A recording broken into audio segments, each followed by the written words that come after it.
il est désormais possible d'en parler officiellement. Une nouvelle phase de négociation entre les États-Unis et l'Iran a commencé, et Donald Trump signale déjà la fin de la guerre et l'ouverture du détroit d'Ormuz. Aujourd'hui, on a appris que le maréchal pakistanais Asim Munir, devenu un médiateur clé entre les États-Unis et l'Iran, est arrivé à Téhéran pour transmettre un message de Washington à la veille d'une nouvelle rencontre en personne dans les prochains jours. Donald Trump a déclaré que la guerre était déjà terminée et qu'il ne restait plus qu'à formaliser tous les accords dans un nouvel accord avec l'Iran qui devrait être prêt prochainement.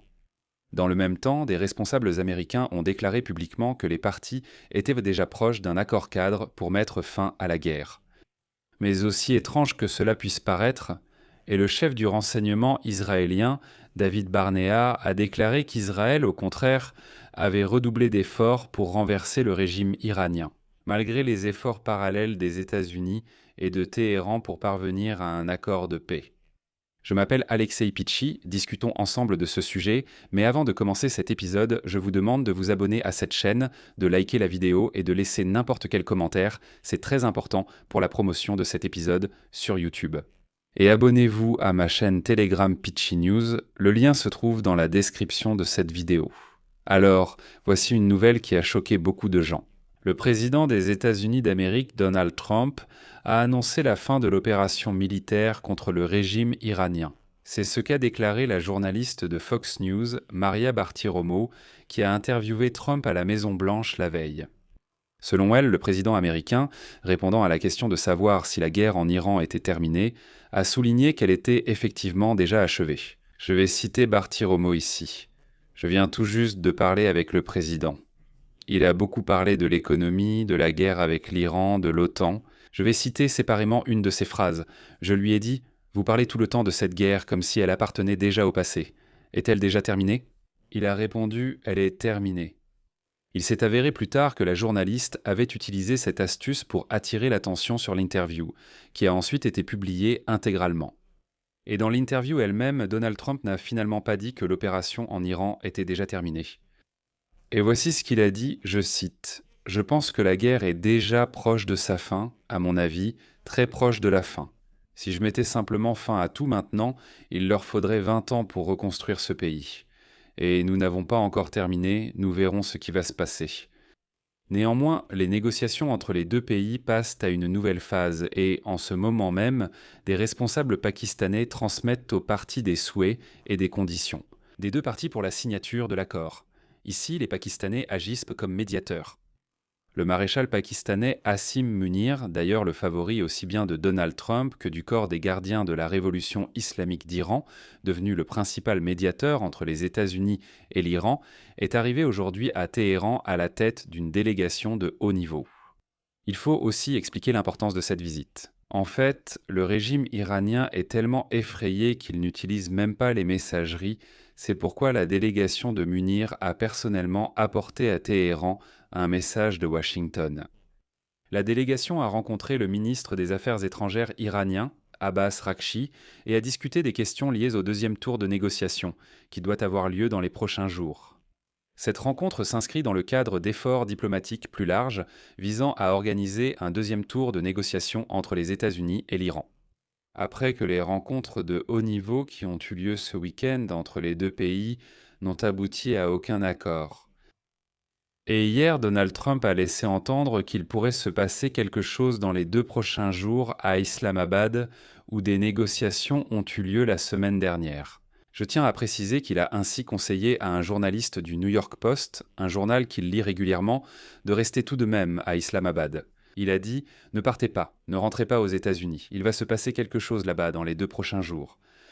De plus, un représentant du ministère des Affaires étrangères iranien a également confirmé aujourd'hui que l'Iran continue d'échanger des messages avec les États-Unis par l'intermédiaire du Pakistan. Et dans ce contexte, le média Axios rapporte que les négociateurs américains et iraniens ont fait des progrès dans les négociations, se rapprochant d'un accord cadre pour mettre fin à la guerre. Et c'est important, car le 21 avril marque la fin du cessez-le-feu, et l'équipe de Trump a déclaré qu'elle ne souhaitait pas le prolonger. De plus, un responsable américain a déclaré à Axios que l'équipe de négociation du président Trump, le vice-président J.D. Vance, l'envoyé spécial de la Maison-Blanche Stephen Witkoff et le conseiller principal Jared Kushner. Mardi et mercredi, ils ont continué à s'appeler et à échanger des projets de propositions avec les Iraniens par l'intermédiaire de médiateurs pakistanais. Au Pakistan, on a laissé entendre qu'un nouveau cycle de négociations directes en face à face entre les États-Unis et l'Iran aura probablement lieu dans les 3 prochains jours.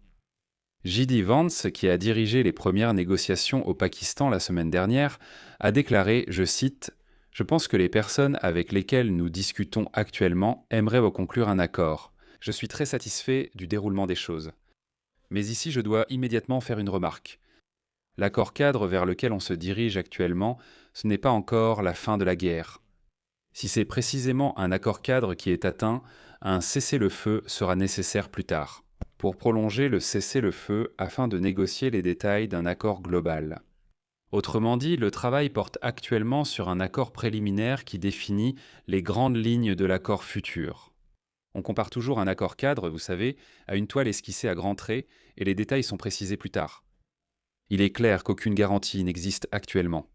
Eh bien, par exemple, le blocus naval de Trump, qui a bloqué l'exportation du pétrole iranien, ainsi que la crise économique croissante dans le pays, augmente la pression sur Téhéran afin d'aboutir à un accord. Dans le même temps, les États-Unis déploient des forces supplémentaires au Moyen-Orient et environ 6000 militaires sont envoyés dans la région. À bord du porte-avions USS George Bush et des navires qui l'accompagnent, ainsi qu'environ 4000 militaires du groupe amphibie Boxer, y compris la 11e unité expéditionnaire des Marines américains. Ces effectifs doivent arriver bientôt dans la région. D'un autre côté, l'Iran menace déjà de fermer la mer Rouge, en particulier le détroit de Bab el-Mandeb, si les États-Unis continuent le blocus du détroit d'Ormuz. C'est pourquoi les deux parties sont intéressées à parvenir au moins à un accord cadre. En effet, il est évident que si l'Iran ne peut pas exporter de pétrole par Ormuz et qu'il épuise ses réserves dans les stockages terrestres, il devra arrêter la production de pétrole. Cela pourrait potentiellement entraîner la mise hors service des puits et causer des dommages économiques à long terme. L'Iran va simplement être asphyxié financièrement. D'un autre côté, si l'Iran bloque le détroit de Bab el-Mandeb en mer Rouge, cela frappera l'Arabie saoudite, qui vient tout juste de retrouver ses volumes d'exportation de pétrole d'avant-guerre grâce au contournement du détroit d'Ormuz de l'autre côté de la péninsule arabique. Mais soudain tout le monde a été stupéfait par le chef du renseignement israélien, David Bourne, qui a déclaré ouvertement que le Mossad allait redoubler d'efforts pour renverser le régime iranien, malgré les efforts parallèles des États-Unis et de Téhéran pour parvenir à un accord de paix. Il a déclaré qu'Israël n'avait pas l'intention de s'arrêter là et attendait un changement complet de pouvoir en Iran. Voici sa citation. « Notre mission n'est pas encore terminée, notre engagement ne sera rempli que lorsque ce régime extrémiste sera remplacé. Ce régime qui cherche à nous anéantir doit disparaître de la surface de la Terre. » Je vais m'arrêter ici, mais mes amis, je voudrais vous recommander une vidéo YouTube que je recommanderai aussi à Donald Trump, le président des États-Unis d'Amérique, et qui s'appelle « Il doit arrêter de faire semblant d'être normal ». C'est une vidéo de mon psychologue préféré, je vous recommande cette chaîne YouTube depuis longtemps, le lien sera dans la description. Allez-y, regardez, il y a une excellente analyse de la façon dont nous sommes tous. Nous essayons constamment de nous adapter aux autres, d'étouffer certains de nos traits de caractère et pas seulement, et de cette façon, vous savez, nous nous étouffons un peu nous-mêmes. C'est pourquoi je vous recommande de regarder cette vidéo, je laisserai le lien dans la description et dans le commentaire épinglé sous cette vidéo, et les amis, allez voir ça absolument, regardez et abonnez-vous. C'est tout pour aujourd'hui, prenez soin de vous, à bientôt à tous.